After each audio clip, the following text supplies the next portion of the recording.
Hey, what's up guys? I'm Alex Anderson, Certified Sommelier with Good Pear Days, and today we're going to talk about wine descriptors.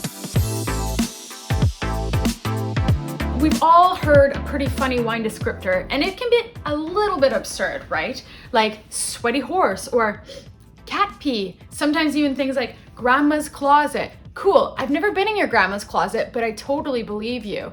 So we're gonna put a little bit of framework around the madness so that you know how to describe a wine and exactly why it even matters. So there's basically a few different categories that you can really lock in all of your wine descriptors into. Things like vegetables, fruit, dairy, spice, the list goes on. There's also things like earth, but all of these different things can be broken down even further. So think about fruit. There's a spectrum of fruit. We've got citrus fruits, so they're crunchy and fresh and lively. Then there's also tropical fruits, berries, apples, everything in between. Then there's vegetables. So different vegetable descriptors or vegetal descriptors would be things like jalapeno or even chives.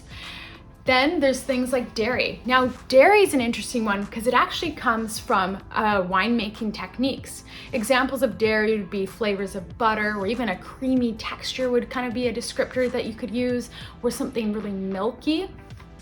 There's also a funny one called Farmyard.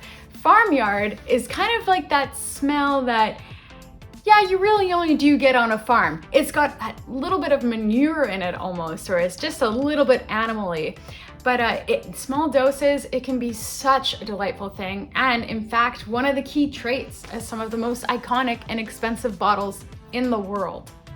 There's also things like earthiness. Earthiness would be smells of soil, or moss, or forest floor, or even mushrooms. The smell of a brown paper bag with mushrooms in it, if you give that a good smell, that's got this really earthy smell to it.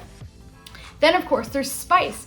Now spice can come from the grape. It could also come from different techniques in winemaking like oak use. So we're thinking of things like cinnamon, clove, nutmeg, even cumin or peppers, white pepper, that kind of thing as well. Mineral. Mineral's another category. This one is more of like a clean, fresh, kind of really subtly trait. Think of wet rocks, along the river, or slate, like freshly cut slate, gravel even.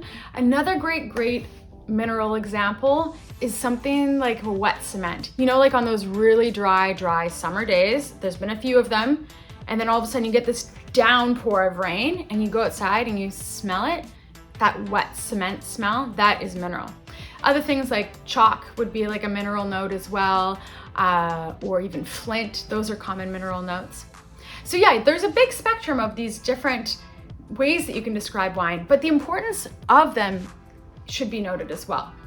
Because these wine descriptors, they all tend to have a consistency with different grape types. So the grape types are a part of that description, but also things like winemaking techniques. So oak would be an example, and oak would give flavors of toast and vanilla and some spices and sometimes even coconut.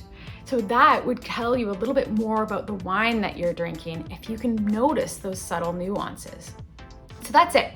Now you know a little bit more about wine descriptors. Hopefully you've got a few that you can share, but also please add to the list if there is a funny wine descriptor that you think is so absurd. Tell us in the comments below. I'd love to know what it is. And then also subscribe if you want to keep learning more about wine to our channel, because we've got so much more to cover. We're going to talk more about tasting still to come with all the structure of a wine, but better yet, also take our palate quiz. It's just in the link below us here. And if you take that palate quiz, we can find wines to pair specific to your unique taste.